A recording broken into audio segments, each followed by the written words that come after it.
Pada kesempatan ini, ya itu saya tampilkan, tetapi kemarin saya memiliki janji untuk memberikan jawaban yang lebih komplit ya, mengenai masalah menempelnya uang logam seribunan ya untuk Indonesia pada bekas suntikan vaksin.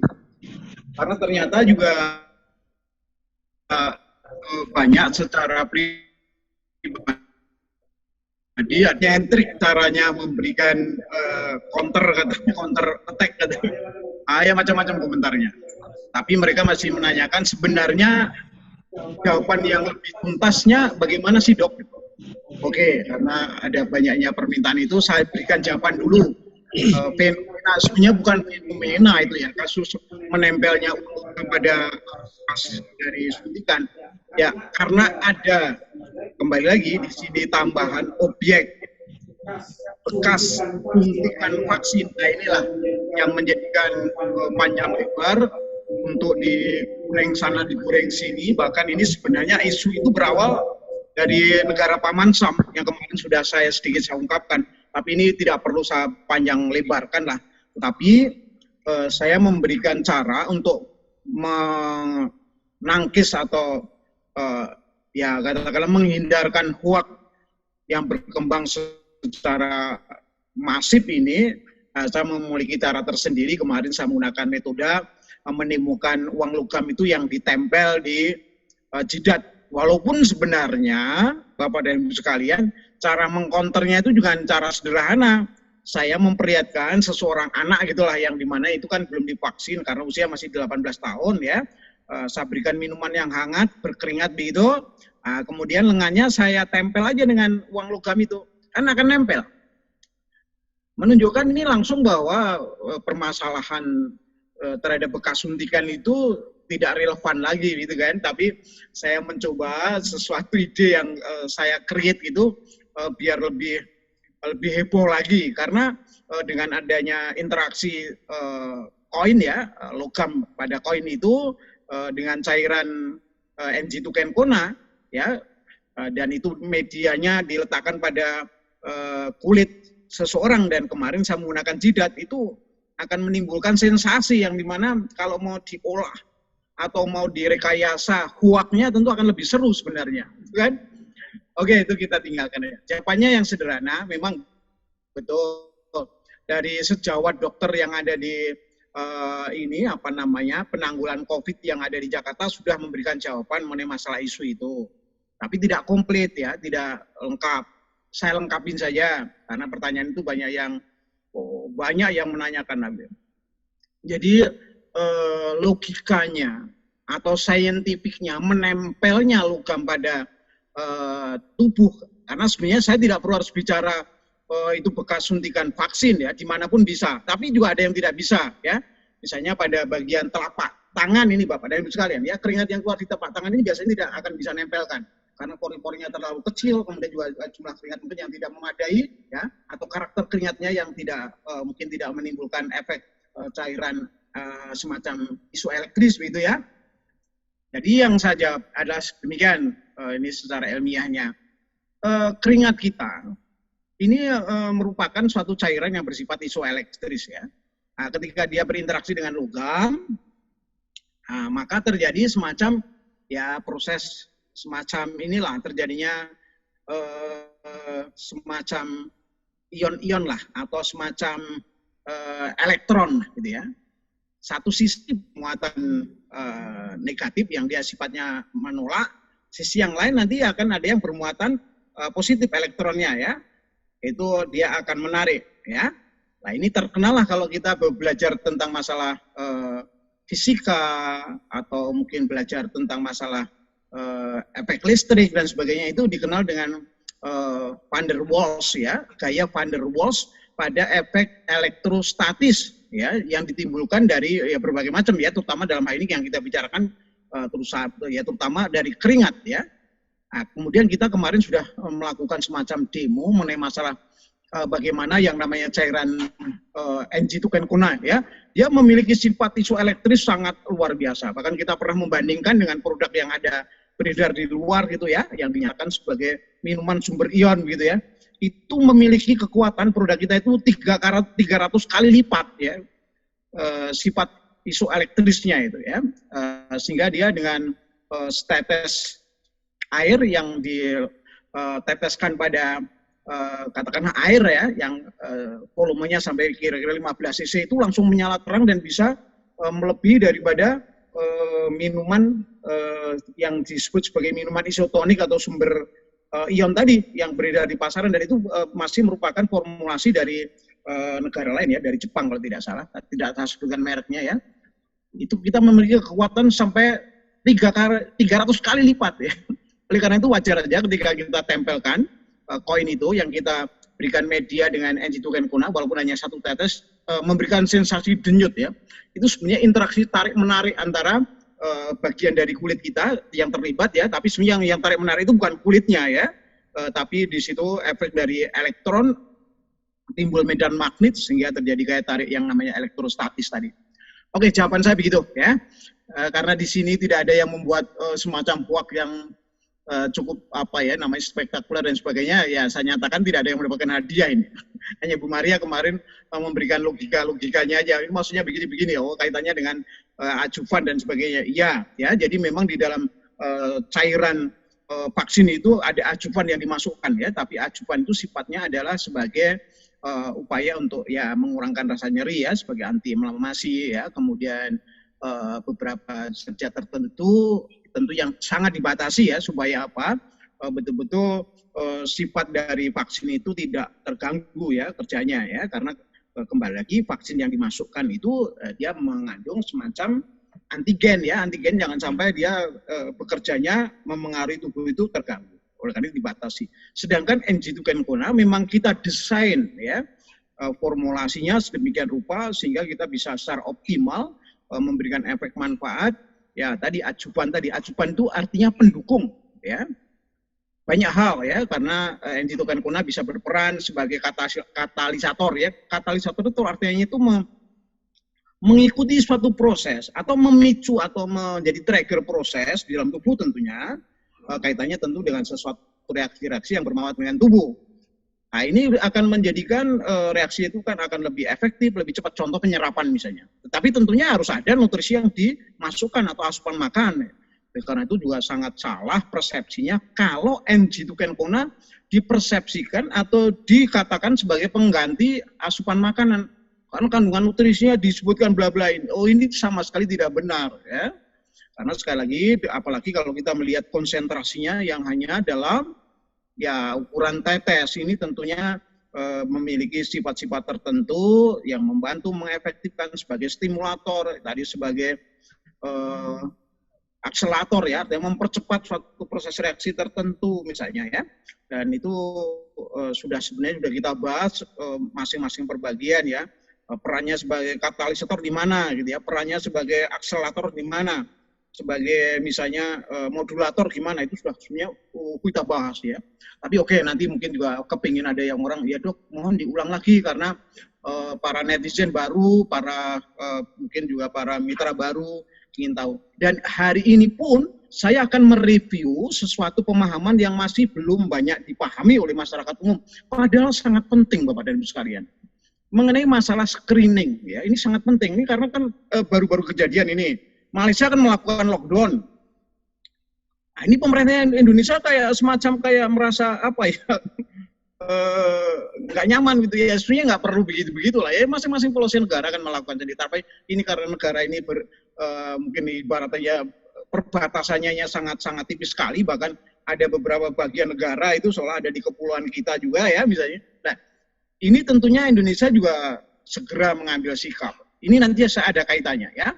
Jadi screening itu apa yang dimaksudkan dengan screening? Dimulai dengan tracing ya. Tracing itu kita melakukan pelacakan dan sedemikian rupa ya. Dari mereka tentunya yang terindikasi ya. Misalnya ada seseorang yang positif, ya diketahui positif nih. Nah, pada saat itu yang bersangkutan sedang memberikan ceramah di masjid misalnya. Nah, otomatis kan orang-orang yang berinteraksi di situ, nah ini segera dilakukan tracing ya. sehingga nanti akan memudahkan pemetaan bagaimana mereka-mereka ini yang bisa dilakukan ya tadi namanya screening ya. Screening awal dulu kita masih menggunakan rapid test antibody ya. Karena ini merupakan penapisan awal karena pemerintah pada saat itu sudah menyiapkan sekitar 10.000 lebih ya pada saat awal bulan pemesanan dari bulan Januari, bulan-bulan Januari itu sudah ada isu tentang masalah ini ya apa nih yang untuk bisa melakukan screening cepat ya pada satu yang bisa disediakan pemerintah itu pada bulan Februari Maret ya itu mulai diaplikasikan yang namanya rapid test antibody ya Bapak dan Ibu sekalian saya kira paham dengar ya. Nah ini tentunya tidak efektif. Nah, kenapa tidak efektif? Nah, nanti saya jelaskan secara sederhana ya supaya nanti dipahami sehingga Bapak dan Ibu sekalian nanti bisa membandingkan rapid test mana yang nantinya akan katakan dijalani atau akan diambil sebagai cara untuk kita melakukan preventif karena nanti mungkin pada bulan-bulan Juli ya itu sudah ada upaya yang harusnya ya tadi ya istilahnya itu partisipasi secara aktif oleh masyarakat luas ya. Jadi jangan menunggu dari pemerintah ya. Karena seperti ini Bapak dan Ibu sekalian sebagai salah satu contoh ya. Ketika kasus adanya berkumpulnya orang di acara-acara ritual atau katakan seremonial keagamaan misalnya Idul Fitri misalnya. Nah, ini menurut saya harus sigap gitu ya. Baik itu pemerintah maupun dari pihak institusi-institusi apalagi institusi yang terkait dari pemerintah ini misalnya itu seharusnya memberikan teladan contoh ya. Tapi kita melihat memang lamban gitu kan. Dari beberapa minggu setelah Lebaran itu baru dilakukan upaya tracing dan screening lagi ya. Nah, ini tentunya menurut saya kurang efektif ya. Ini harusnya semua dari kesadaran kita dari pihak pemerintah sebagai pemangku dari kewenangan ya atau sebagai katakanlah di sini sebagai ya katakanlah yang menjalankan kebijakan gitu. Sisi yang lain kita sebagai masyarakat ini menyadari bahwa ini peran secara kolektif, peran secara koordinatif itu sangat menentukan bagaimana supaya COVID ini bisa diselesaikan. Mari kita ambil contoh. Ini sama-sama ini kasusnya hampir bersamaan gitu ya. Brasilia misalnya. Kenapa dia bisa mengumumkan dan memang itu fakta betul ya. Kita cek, saya melakukan semacam konfirmasi cek betul di beberapa negara bagian Brasilia sudah dinyatakan itu melandai, artinya sudah terjadi yang namanya istilahnya herd immunity. Ya, masyarakat itu sudah mengalami situasi yang relatif aman. Saya katakan relatif karena ini kalau nanti cerpu lagi ya, kasus di Wuhan kan juga mengalami begitu ya. Pada saat bulan April ya, bulan dari Maret, April, Mei sudah dinyatakan melandai, tapi kemudian ada indikasi gelombang kedua. Nah, itu segera harus mengambil sikap ya. Karena sebenarnya Bapak dan Ibu sekalian, kasus-kasus yang namanya pandemi ini tidak langsung ketika dia merebak gitu seperti India misalnya contoh.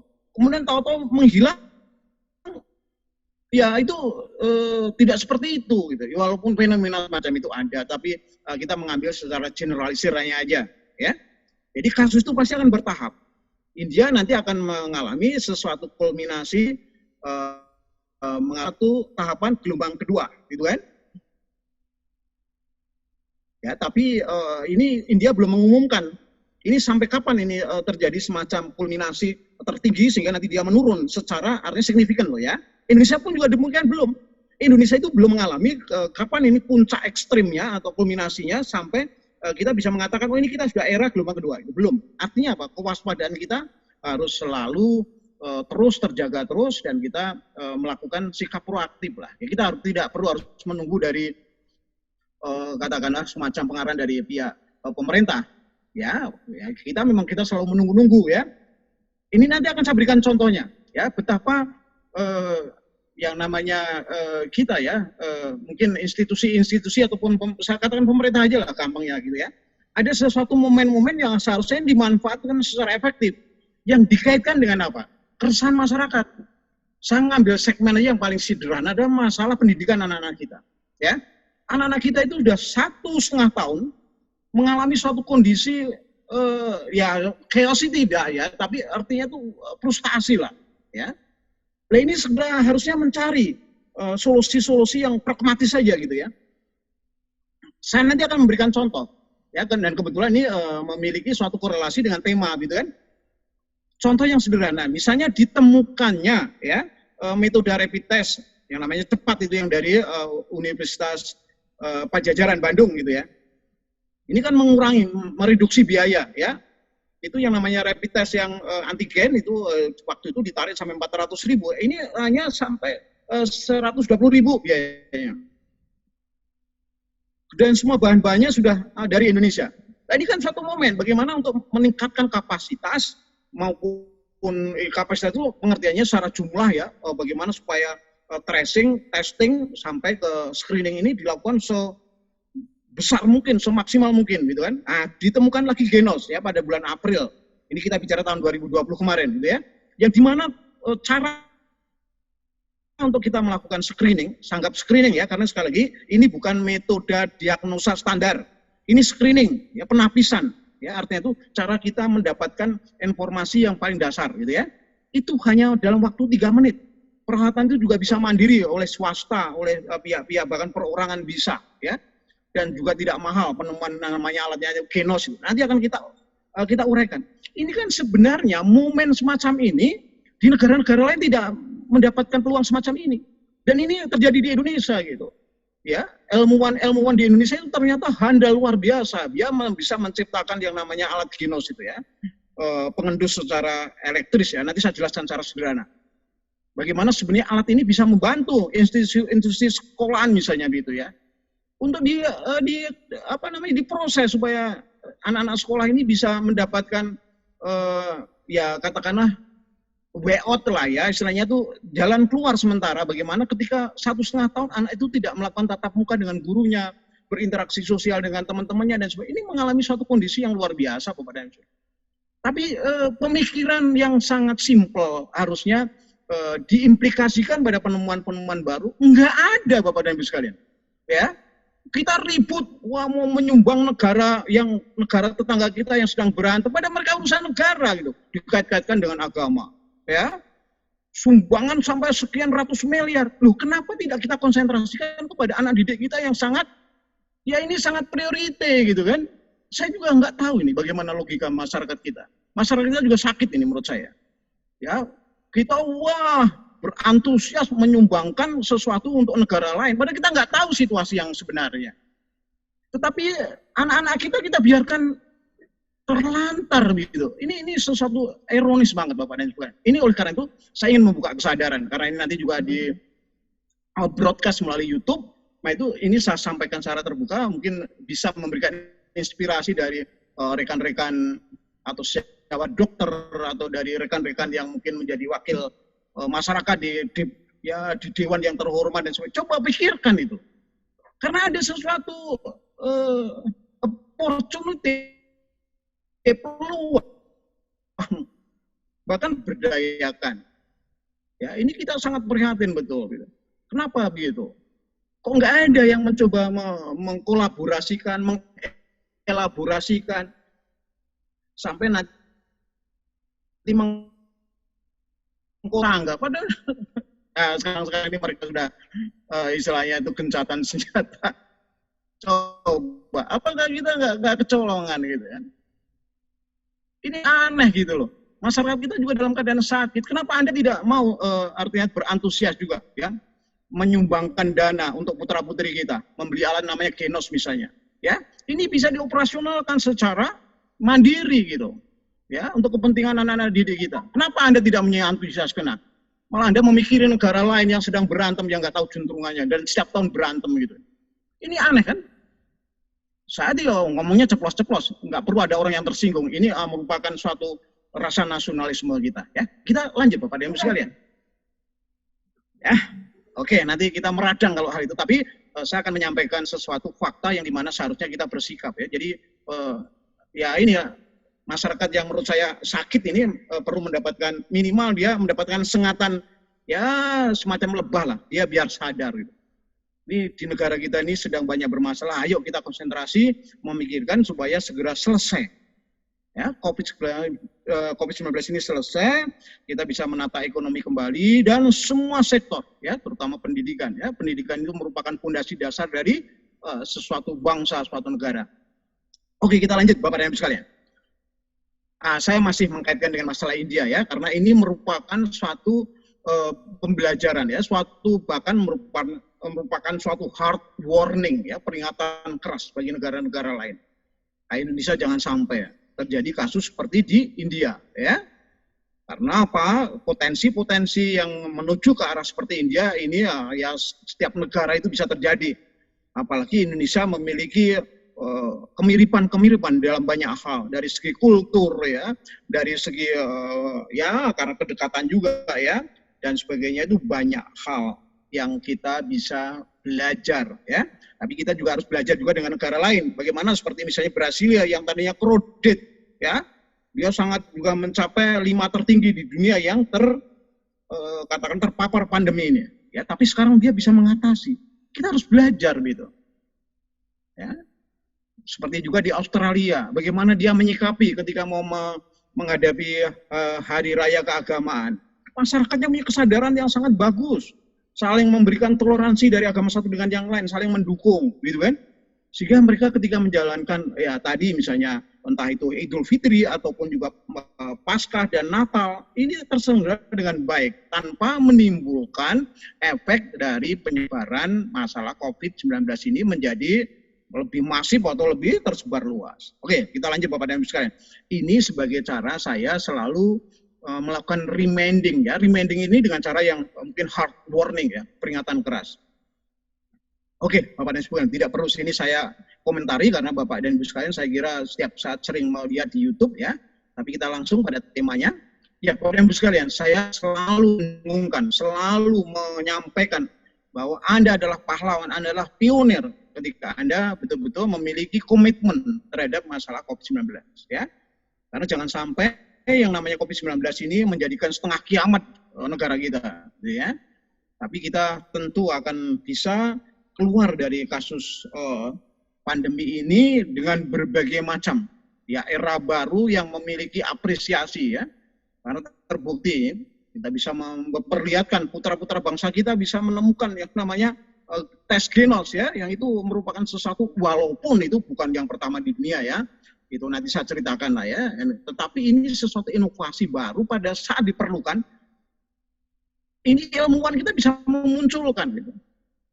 Walaupun di Indonesia belum dimanfaatkan dengan baik gitu. Nanti kalau negara lain sudah memanfaatkan, ya, bahkan mungkin istilahnya itu ya, apa ya namanya, mendominasi lah gitu, ya. Semua dari produk itu diborong gitu. Nanti baru kita kebingungan. Baru teriak-teriak gitu. Harus menunggu seperti itu Bapak dan Ibu sekalian. Inilah yang saya sangat-sangat prihatin secara pribadi maupun juga sebagai seorang ilmuwan gitu, ya. Saya sangat-sangat prihatin. Kenapa antip gitu? Kaitannya dengan masalah mitigasi COVID-19 gitu. Ini bangsa kita ini dalam keadaan selalu masih dalam keadaan ini yang mendapatkan cobaan yang luar biasa gitu. Tapi ketika ada suatu peluang-peluang untuk meringankan, bahkan untuk mengeliminasi, ini kita cuek bebek gitu. Ini luar biasa. Oke, saya selalu mengingatkan Bapak dan Ibu sekalian. Jadi sekali lagi, kalau ada saudara kita, rekan kita, siapapun termasuk Anda sendiri mungkin, ya, ketika terpapar oleh COVID-19, Anda harusnya berbesar jiwa, ya, berbesar pikiran. Anda adalah merupakan bagian yang terpilih, ya, sebagai suatu saksi dan Anda pelaku dalam sejarah era baru kemanusiaan dan tatanan dunia ini, ya.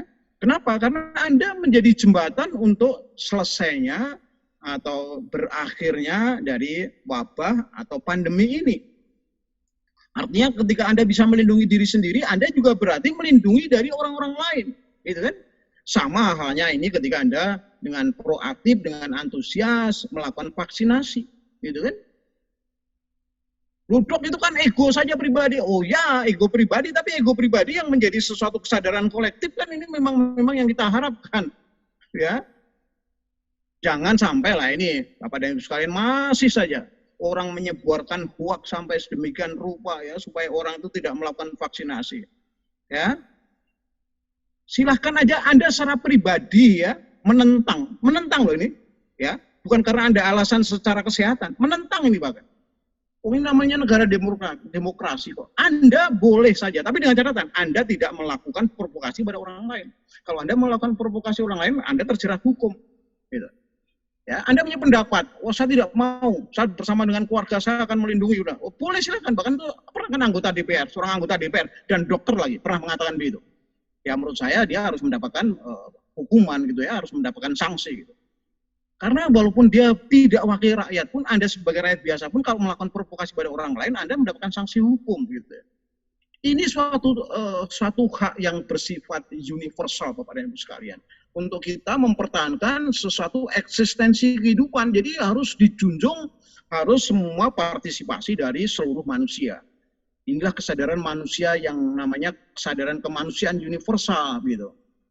Ya, jadi peran-peran Anda betul-betul Anda akan, sekali lagi, walaupun Anda berangkat dari ego pribadi ketika Anda melakukan vaksin supaya tidak terkena, tapi Anda sudah menjadi seorang pionir. Anda menjadi seorang pahlawan, ya, untuk suatu nanti era baru dalam tatanan kehidupan manusia di dunia ini. Ya.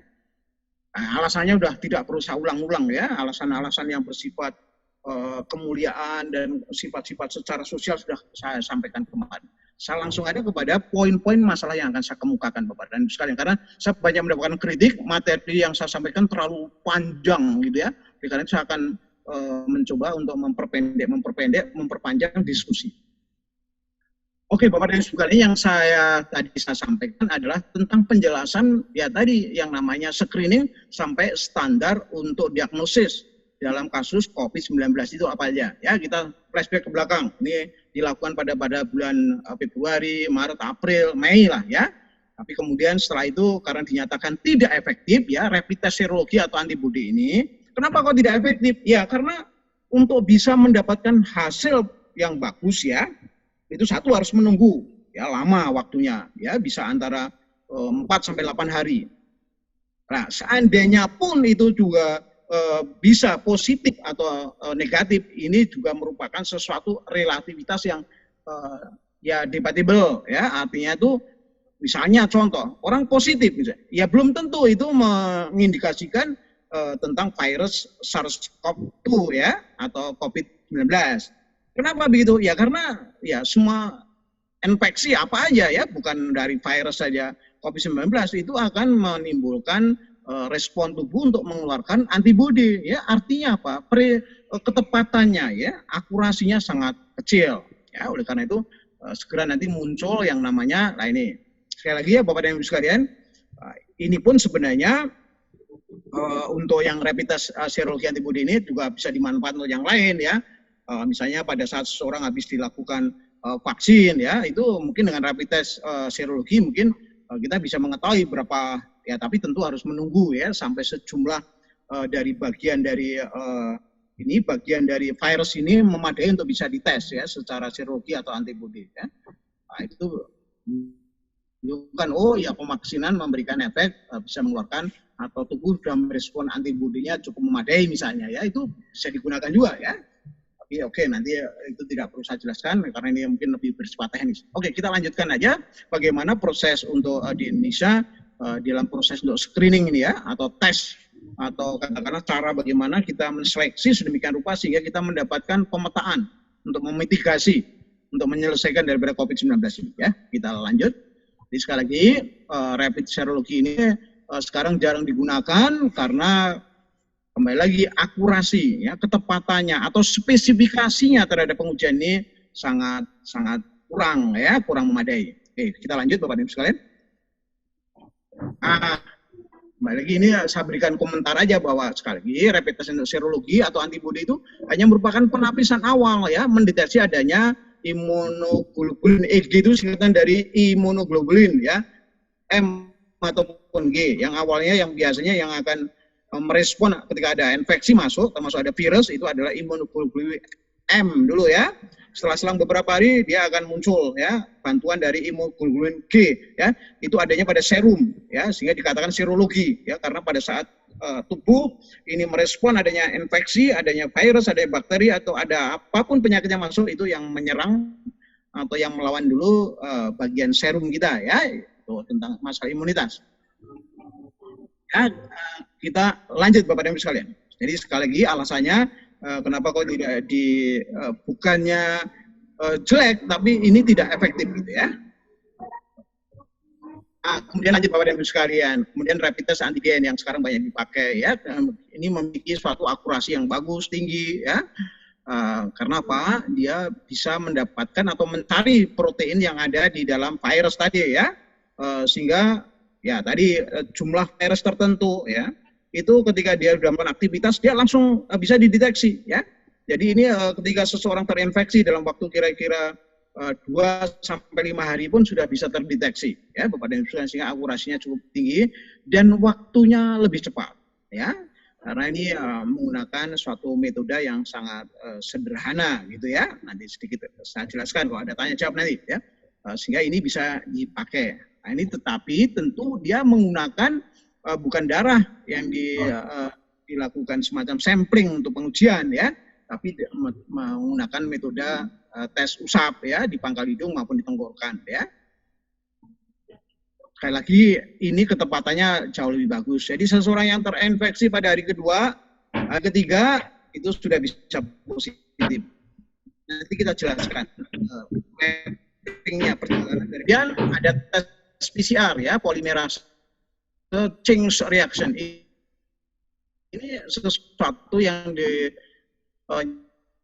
dinyatakan dunia ya. Ini sebagai suatu golden standard, artinya itu standar utama. Orang dipastikan dia terpapar, terinfeksi, itu standar untuk diagnosanya menggunakan PCR ya. Dan ini Bapak dan Ibu sekalian, sekali lagi karena dia mendeteksi dari pola kinetik, dia sudah 40 hari dalam keadaan diisolasi atau dia melakukan semacam karantina pribadi gitu. Kadang-kadang ketika ditanya apa gitu ya, nanti saya jelaskan ya Bapak dan Ibu sekalian, supaya Bapak dan Ibu sekalian memaklumi dan bisa memahami gitu ya, tidak mengalami kekhawatiran yang berlebihan ya. Oke, kita lanjut Bapak dan Ibu sekalian. Nah, ini penjelasannya mengenai masalah tes PCR tadi lebih bagus. Kenapa ya? Karena sekali lagi dia memeriksa pada material kinetik ya. Ini sehingga ketepatannya jauh lebih tinggi dan ini bisa dipastikan akurasinya mendekati 99 sampai 100% ya Bapak dan sekalian.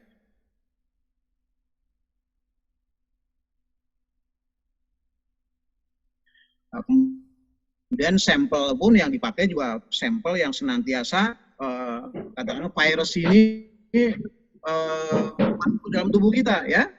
Yang paling banyak itu adalah melalui dari mukosa pada lendir hidung, nasofaring, namanya orofaring itu ya.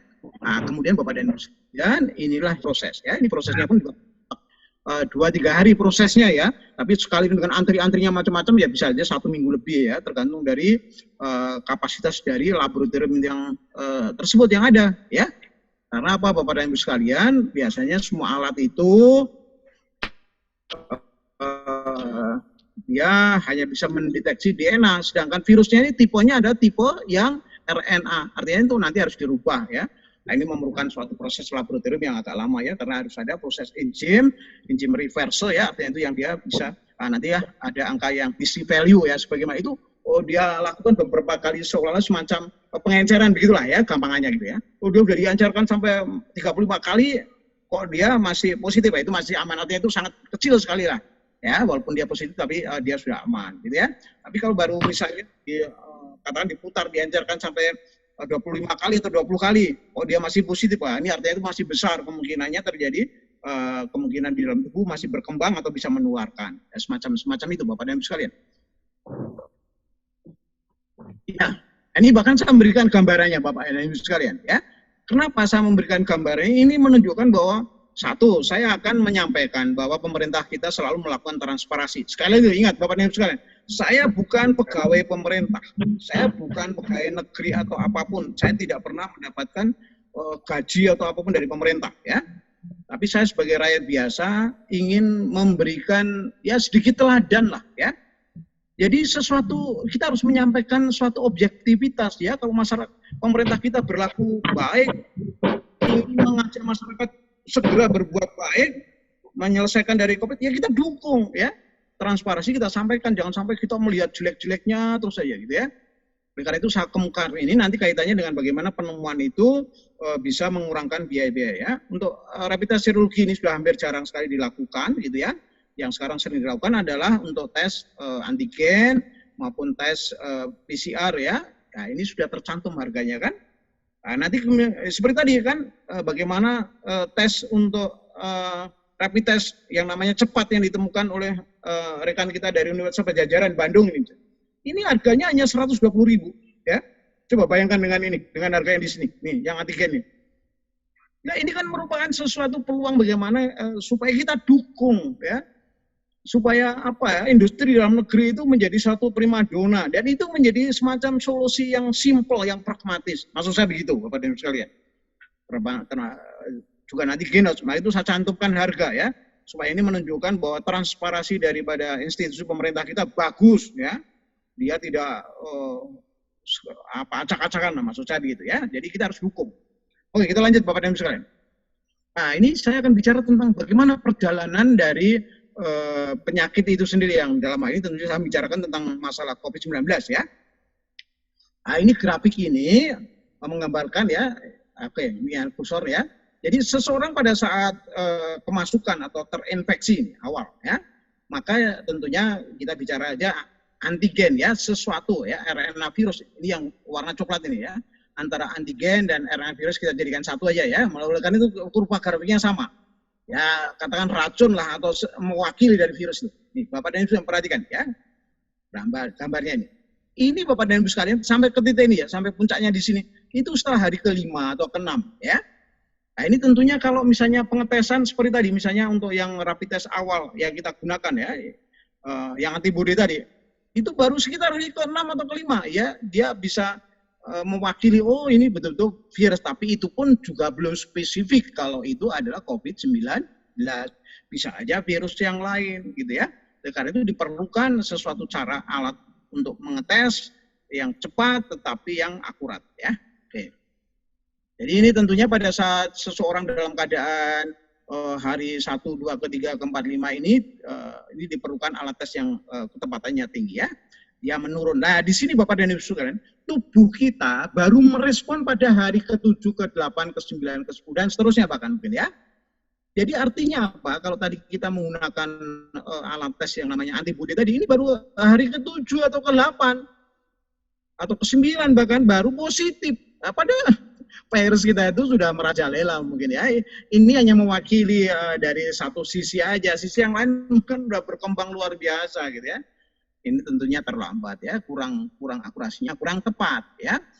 Apa yang ini Bapak dan Ibu sekalian bisa melihat ya di bawah ini IgM, ini singkatan dari imunoglobulin M ya. Ada Ig, ini semuanya ada di bawah ini ya.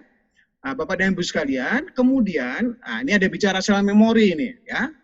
Sel memori itu sekali lagi Bapak dan Ibu sekalian, dari nanti sistem humoral namanya, itu nanti selain dia akan membentuk imunoglobulin M, imunoglobulin G, dia juga akan membentuk sel memori. Tujuannya untuk apa? Tujuannya bila seseorang terinfeksi kembali, ya, ini dia sudah memiliki semacam ingatan bagaimana cara melawan, sistem perlawanan tubuh kita, ya, ini disimpan dalam berbagai jaringan sel kita, ya. Nah, nanti juga saya ceritakan sedikit mengenai masalah ini, ya. Sehingga apa? Dengan demikian orang yang pernah terinfeksi atau diberikan vaksin, dia akan lebih siap ya untuk menghadapi virus yang masuk. Sehingga dengan demikian dia relatif ya kalau terinfeksi itu tidak akan menjadi lebih parah, lebih fatal. Kenapa saya katakan relatif? Ya masing-masing orang berbeda, bukan? Kalau seseorang yang kondisinya bagus, selalu care dengan tubuhnya, selalu memberikan asupan nutrisi yang bagus, berolahraga misalnya, ya otomatis kan semua tadi sistem sel memori tadi itu akan terawat dengan bagus. Sehingga pada saat dia terkena, bahkan mungkin ya nggak bergejala begitu ya, bahkan mungkin dia tidak mempan mungkin ya istilahnya itu virus segera saja mengalami semacam ya mati stuck ya atau dorman ya, dia tidak berkembang dan tidak menularkan ya. Seandainya pun dia terkena mungkin ya ringan gejalanya gitu. Oke, Bapak dan Ibu sekalian, sekali lagi ini ada sel memori nanti mungkin kita bicarakan serial minggu depan ya, kaitannya dengan bagaimana ketika seseorang dilakukan semacam artificial ya, yang namanya kita melakukan vaksinasi itu sebenarnya artificial, buatan, infeksi buatan ya. Jadi kita dibuat infeksi tapi yang terkendali. Oleh karena itu apa? Yang dimasukkan bukan virus yang betul-betul masih hidup, masih ganas, itu risikonya terlalu tinggi Bapak dan Ibu sekalian. Ya. Karena itu dalam tadi cairan vaksin itu yang utama yang dimasukkan adalah bagian daripada virus atau virus yang dimatikan. Ya, kalau kita menggunakan policy yang kemarin awalnya menggunakan vaksin di mana vaksin ini adalah virus yang sudah dimatikan atau diinaktivasi. Karena itu risikonya paling rendah. Nah, tentunya konsekuensinya Bapak dan Ibu sekalian, karena kita mengambil sesuatu safety yang paling tinggi, ya kita melakukan penyuntikannya 2 kali. Tujuannya apa? Ya supaya kita betul-betul memastikan mendapatkan respon tubuh, ya sel memori kita, ya kemudian sistem dari aneka imunitas kita itu betul-betul bisa maksimal, gitu kan? Ya artinya itu imunoglobulin M, imunoglobulin G-nya dengan berkembang dengan bagus dan sebagainya itu. Maksudnya itu, ya sederhananya begitu. Nah sekarang kita ke bagaimana tesnya tadi. Nah misalnya PCR nih, ya. Nah inilah. Kenapa dia digunakan sebagai golden standard ya, atau untuk diagnosis maksudnya yang paling utama ya, karena dia pada saat dari hari 2 hari 3 hari seseorang terinfeksi dia langsung bisa positif nih yang PCR ya, atau TCM tes cepat molekuler. Nah, ini tidak dipakai karena ini standar laboratoriumnya terlalu lama ya. Ini zaman dulu dipakai untuk orang yang ngetes misalnya TBC itu ya, itu dengan TCM ya. Nah, sekarang dipakai PCR yang diproduksi secara massal dan itu bisa dipakai dengan waktu yang lebih cepat. Ya, dia positif. Ya, kalau ya, kemungkinan seseorang terpapar itu nilai akurasi ketepatannya juga sangat tinggi ya, antara 99 sampai 100% ya tepat. Tetapi bagaimana kalau dia menggunakan antigen? Nah, ini sudah reaktif. Untuk membedakan sebenarnya pengertian juga positif ya. Tapi supaya nanti tidak kacau, tidak istilahnya rancu gitu ya. Kalau untuk menggunakan rapid test, RT itu singkatan dari rapid test ya. Kalau yang antigen sudah reaktif ya. Walaupun kadang-kadang belum ya, karena jumlahnya dari virusnya itu baru sedikit nih ya. Dan di sini tandanya ini warna coklat ini sama yang kuning ya. 1, 2, 3 mungkin sudah karena itu disebut reaktif. Tetapi Bapak dan Ibu sekalian, kalau kita yang menggunakan antibody tadi itu masih non reaktif, artinya negatif ya, karena jumlah dari ini RNA virus maupun antigennya belum memadai ya, sehingga alat itu namanya kita biasanya zaman dulu menggunakan test pack gitu ya, itu belum efektif ya, sehingga dia masih negatif. Nah, sekarang kita di sini ya masuk ke hari selanjutnya ya. Nah ini ketika dia masuk di sini nih, ini misalnya hari ke-10, 11 diantara, atau mungkin dari hari ke-8 ya sampai hari ke-11. Ini bisa saja PCR-nya itu negatif Bapak dan Ibu sekalian.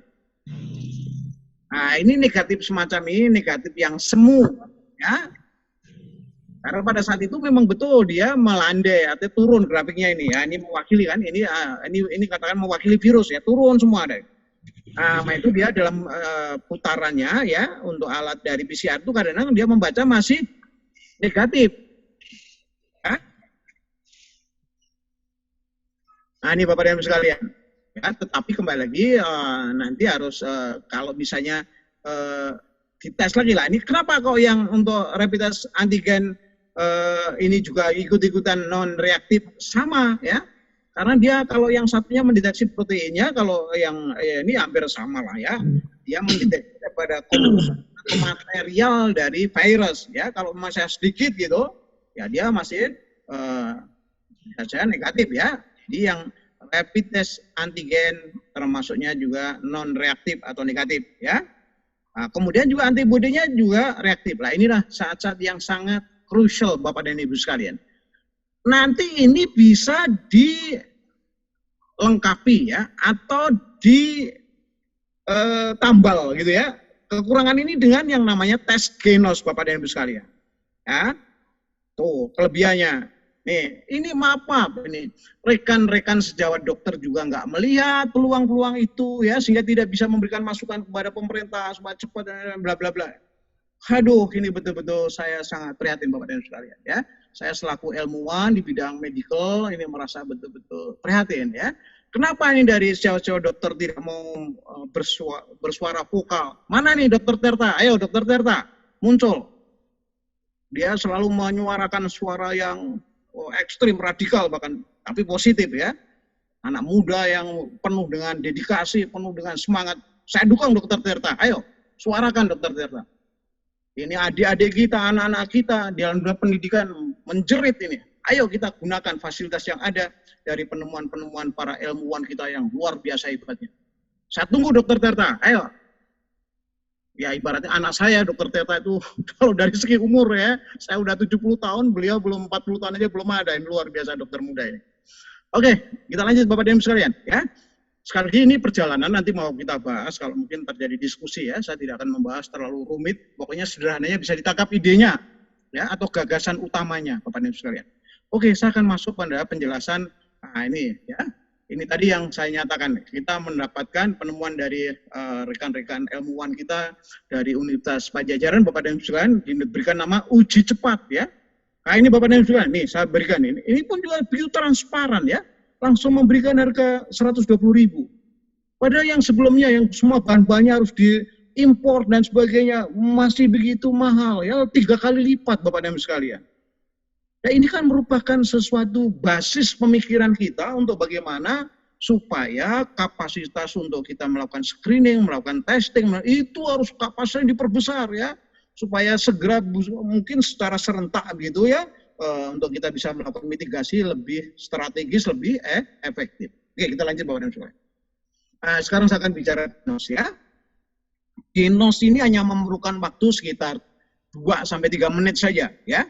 Alatnya juga simple ya, bahkan terjangkau secara perorangan bahkan ya, ataupun secara institusi atau apalagi kalau seperti tadi misalnya kita mengumpulkan dana keprihatinan bagaimana supaya kita bisa melakukan testing ya untuk memfasilitasi anak didik kita. Ayo coba kita isu ini kita gelontorkan di masyarakat kita. Apakah ada yang menanggapi Bapak dan Ibu sekalian? Jangan hanya isu-isu kalau negara tengah berantem nggak tahu juntrungannya, nggak tahu kita wah rame-rame nyumbang. Dan akhirnya apa Bapak dan Ibu sekalian? Itu tidak terarah gitu ya. Kita nggak jelas ya. Tidak ada suatu responsibility yang jelas. Tapi kalau misalnya itu kan kita pantong, kita laksanakan di negara kita. Ya. Bagaimana supaya alat ini bisa menjembatani ya membantu anak-anak didik kita bisa segera masuk sekolah. Apa nanti alasannya? Nanti ya akan saya ungkapkan ya. Ini sekarang ini alatnya sangat sederhana, hanya dengan suatu laptop biasa ya. Artinya laptop biasa itu maksud saya laptop apa aja dengan kapasitas yang normatif aja bisa ya, dengan harga mungkin dari 2,5 juta sampai harganya yang ya sangat mahal yang dilengkapi dengan fitur-fitur yang lebih luar tentunya lebih bagus. Kemudian ini semacam inilah CPU-nya atau mesinnya Genos seperti ini ya. Sangat sangat kelihatan sangat simpel ya. Ini beratnya sekitar 0,5 kilogram ya. Oke, bagaimana tentang Genos ini pelaksananya? Ini mari kita review bareng-bareng nih Bapak dan Ibu sekalian. Ini saya mengambil contoh ya ini alatnya, tapi nanti lain kesempatan kalau memang mau ini terutama mungkin dari para sejawat dokter atau mungkin juga yang lain-lainnya saya tuh ingin mendetail, saya dengan senang hati saya akan mempresentasikan ya. Bagaimana logika mediknya ya. Bagaimana cara beroperasionalnya dan sebagainya akan saya jelaskan ya. Kalau memang nanti ada mau yang ada kemauan seperti itu, nanti saya akan memberikan semacam Zoom meeting secara khusus menjelaskan tentang alat Genos ini ya. Bagaimana logika alat ini, mekanismenya, bagaimana cara-cara mengoperasikan dan bagaimana nantinya dalam implikasi medisnya dan sebagainya. Bisa saya kira-kira 2 jam saya presentasikan. Oke, Bapak dan Ibu sekalian, saya lanjut ya. Saya mengambil ini bagian belakang ya, bagian dari operatornya nanti dia akan ini ada cartridge dengan pipanya ya, nanti akan dipakai untuk ini langsung ke sini aja supaya nanti nggak gampang ya. Ini pada saat Bapak dan Ibu sekalian, ini contoh saya di Senen Bapak dan Ibu sekalian, pertama kali dipakai untuk kepentingan masyarakat umum ya, ini pada pasar Senen, dan dia juga langsung menentukan tarifnya juga sangat merayat ya, dengan 20.000 Bapak dan Ibu sekalian. Anda ke bagian admin untuk Ginos begitu, Anda akan mendapatkan ini plastik semacam ini ya. Plastik semacam ini yang akan ditiup, tapi sebelumnya saya jelaskan di bagian-bagiannya. Ini bagian ujungnya yang nanti akan Anda meniup ya. Anda dengan cara meniup udara dulu 2 kali ya, melalui hidung, keluarkan melalui mulut ya, 2 kali. Nanti yang ketiga kali ditiupkan pada nih plastik ini ya, pada kantong plastik ini ya. Nah, kemudian setelah itu nanti ini ada semacam kayak tombol pengunci. Anda kalau posisi ini kan, kalau Anda melihat di sini sebelah kanan Anda ya. Nah, ini tekan aja ya, ditekan supaya dia mengunci ya. Maksudnya ditekan tuh ya, maaf ini tak rewel. Nah, ini kan posisinya kalau Angga mungkin dari sebelah kanan ya, ditekan aja, nanti dia akan menuju ke sini, dia mengunci gitu ya. Oke. Nah, kemudian nanti Anda akan menuliskan identitas Anda, nama Anda dan sebagainya, bla bla bla di sini ya. Tuliskan di sini supaya apa? Nanti tidak keliru tentunya ya. Setelah itu nanti Anda serahkan kepada bagian untuk processingnya ya. Ini seperti ini Bapak. Nah, ini cara Anda yang meniup ya. Anda tidak perlu membuka masker.